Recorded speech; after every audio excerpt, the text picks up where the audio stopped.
Hi, my name's Carol Patterson, and I'm going to be reading to you The Magic School Bus in a Bat Cave. It is written by Jeanette Lane and illustrated by Robin Cuddy. We have fun in Mrs. Frizzell's class. There is always a surprise. Her dress is a surprise. Her shoes are a surprise. Where will we go on our next class trip?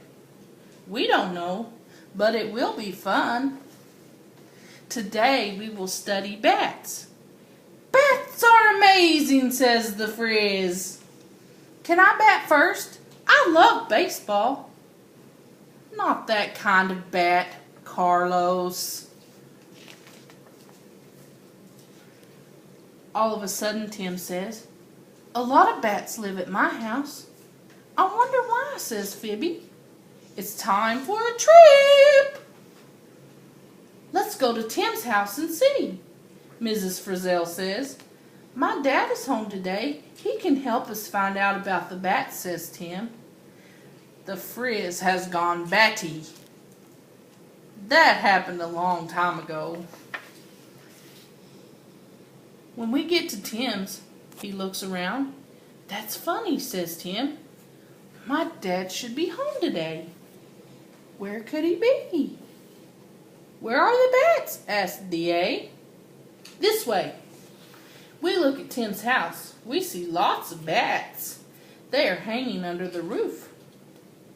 These are little brown bats. They are little and brown. And they are upside down.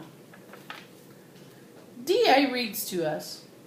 Bats live under roofs and bridges, in buildings, trees, and caves. These bats just moved here, says Tim. Maybe they can go back to it. Let's find the bats' old home. Back to the bus, kids. We all get back on the bus. The bus starts to change. Now it is the little brown bat bus. We fly into the woods. I don't see any bats yet. I do. Look at our bus. We look for the bats' old home. We look under a bridge. Lots of bats are here. What kind of bats are these? They are big brown bats. So this isn't the little brown bat's home. The sun has set. It is getting dark. The bats leave their nest. They fly up into the sky. Where are they going? They are going to hunt for food. It's dinner time.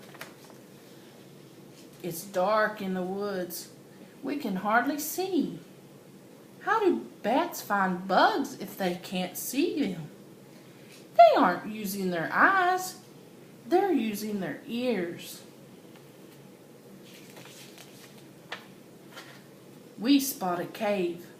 Maybe our bats used to live there. The cave looks scary. Let's not go in, Arnold says. We have to. It could be the bats' old home, says Tim. We must not bother the bats.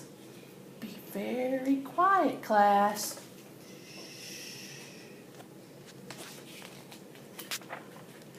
It is dark in the cave. We can't see any bats. Then Mrs. Frizzell gives us special goggles. Now we can see them. Wow, look at the bats. These are eastern pipistrelles. This isn't the little brown bat's home.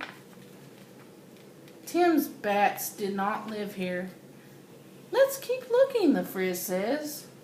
Where should we go next? I'm ready to go home. We hear a strange noise. It is very loud. We follow the sound.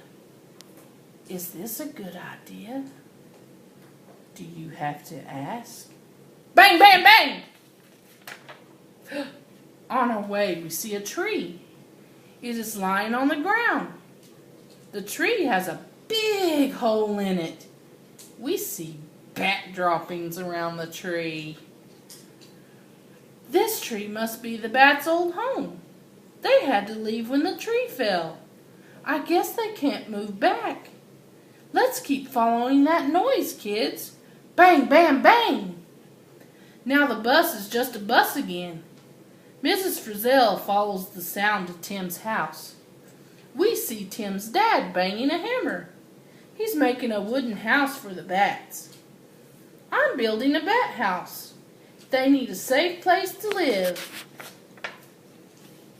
We all help Tim's dad. The bats can live in here, he says. Bat houses are made so bats don't live in people's houses, D.A. explains. The bats will need to move again now. At least they don't have much to pack. The little brown bats have a new home. Now it's time for us to go home. Bye, Tim. Bye, Tim's dad. The next day, Tim is happy. It was fun to help the bats, he says. Our next field trip will be fun too. Everything needs a home. The bat box is perfect for the bats. My home is perfect for me. Did you see the Frizz's dress? It looks like it's been recycled.